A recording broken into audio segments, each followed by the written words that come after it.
একটা জিনিস একঘেয়েমি খেতে, খেতে মুখের স্বাদটাই যেন চেঞ্জ হয়ে যায়। তাই আজকে মাছগুলো যে কটা ছিল সেটাকে ভাবলাম একটু অন্যরকমভাবে রান্না করব। একদম কষা, কষা যেমন চিকেন রান্না করে। যতটা মাছ ছিল ততটাকে পুরো আগের দিন ভেজে রেখে দিয়েছিলাম। আজকে আরেকটু ভেজে নিলাম।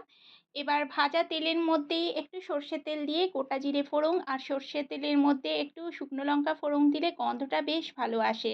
তারপর পেঁয়াজ ফোড়ন দিলাম, দিয়ে বেশ ভালো করে ভাজা, ভাজা হয়ে গেছিল। তারপর টমেটো, একটু রসুন আর আদা পেস্ট দিয়ে দিলাম।